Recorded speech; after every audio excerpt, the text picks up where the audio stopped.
بسم اللہ الرحمن الرحیم۔ قرآن و حدیث کی روشنی میں 10 اسلامک باتیں۔ نمبر 1، اسلامی تاریخ۔ حضرت آدم علیہ السلام کا دنیا میں آنا۔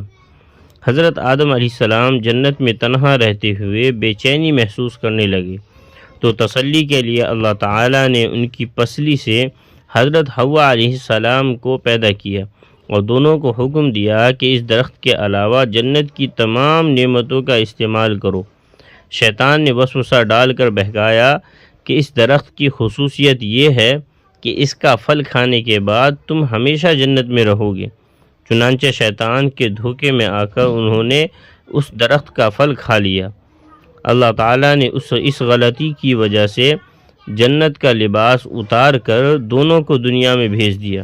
حضرت آدم علیہ السلام اپنی غلطی پر بہت شرمندہ ہوئے اور ایک مدت تک توبہ استغفار کرتے ہوئے اللہ کے سامنے روتے رہے۔ پھر اللہ تعالیٰ نے ان کی توبہ قبول فرمائی۔ اس کے بعد دنیا میں حضرت آدم علیہ السلام اور حوا علیہ السلام ہی سے نسل انسانی کا سلسلہ شروع ہوا۔ نمبر 2، حضور صلی اللہ علیہ وسلم کا معجزہ، چاند کے 2 ٹکڑے ہونا۔ کفار مکہ نے رسول اللہ صلی اللہ علیہ وسلم سے یہ درخواست کی کہ اپنی نبوت کی کوئی نشانی بتلائیے، تو آپ صلی اللہ علیہ وسلم نے چاند کی طرف انگلی سے اشارہ کر کے چاند کا 2 ٹکڑے ہو جانا دکھلایا۔ نمبر 3، ایک فرض کے بارے میں، حج کی فرضیت۔ رسول اللہ صلی اللہ علیہ وسلم نے فرمایا، اے لوگو، تم پر حج فرض کر دیا گیا ہے، لہٰذا اس کو ادا کرو۔ نمبر 4، ایک سنت کے بارے میں، میزبان کو دعا دینا۔ حضرت عبداللہ بن بصر رضی اللہ عنہ نے فرمایا، رسول اللہ صلی اللہ علیہ وسلم ہمارے والد کے پاس مہمان ہوئے تو ہم نے آپ صلی اللہ علیہ وسلم کے لیے کھانا تیار کیا۔ جب آپ صلی اللہ علیہ وسلم واپس ہوئے تو حضرت عبداللہ کے والد حضرت بصر رضی اللہ عنہ نے حضور صلی اللہ علیہ وسلم کی سواری کی لگام پکڑ کر دعا کی درخواست کی۔ آپ صلی اللہ علیہ وسلم نے یہ دعا فرمائی، اللہم بارک لہم فیما رزقتہم واغفر لہم وارحمہم۔ ترجمہ، اے اللہ، ان کو جو تو نے رزق دیا ہے اس میں ان کے لیے برکت عطا فرما اور ان کی مغفرت فرما اور ان پر رحم فرما۔ نمبر 5، ایک اہم عمل کی فضیلت، ماہ محرم میں روزہ رکھنا۔ رسول اللہ صلی اللہ علیہ وسلم نے فرمایا، ماہ رمضان کے بعد سب سے افضل محرم کے مہینے کا روزہ ہے، اور فرض نمازوں کے بعد سب سے افضل نماز رات کی نماز ہے، یعنی تہجد کی نماز۔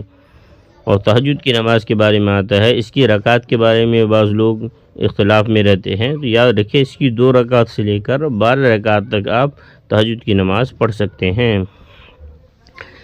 نمبر 6، ایک گناہ کے بارے میں، یتیموں کا مال کھانا۔ قرآن میں اللہ تعالیٰ فرماتا ہے، جو لوگ یتیموں کا مال ناحق کھاتے ہیں وہ لوگ اپنے پیٹوں میں آگ ہی بھر رہے ہیں اور یہ لوگ عنقریب آگ میں داخل ہوں گے۔ نمبر 7، دنیا کے بارے میں، دنیا کا فائدہ وقتی ہے۔ قرآن میں اللہ تعالیٰ فرماتا ہے، اے لوگو، تمہاری نافرمانی اور بغاوت کا وبال تم ہی پر پڑنے والا ہے۔ دنیا کی زندگی کے سامان سے تھوڑا فائدہ اٹھا لو، پھر تم کو ہماری طرف واپس آنا ہے تو ہم ان سب کاموں کی حقیقت سے تم کو آگاہ کر دیں گے جو تم کیا کرتے تھے۔ نمبر 8، آخرت کے بارے میں، مومن کے لیے قیامت کے دن کی مقدار۔ رسول اللہ صلی اللہ علیہ وسلم نے فرمایا، مومنین پر قیامت کا دن ظہر اور عصر کے درمیانی وقت کے برابر ہوگا۔ خلاصہ، قیامت کا ایک دن دنیا کے 50,000 سال کے برابر ہوگا، لیکن ایمان والا اسے ظہر و عصر کے درمیانی وقت کے برابر محسوس کرے گا۔ نمبر 9، طب نبوی سے علاج، نظر بد کا علاج۔ حضرت عائشہ رضی اللہ عنہ فرماتی ہیں، جس کی نظر لگی ہو اس سے وضو کرایا جائے، پھر اسی پانی سے وہ شخص جس کو نظر لگی ہے غسل کرے۔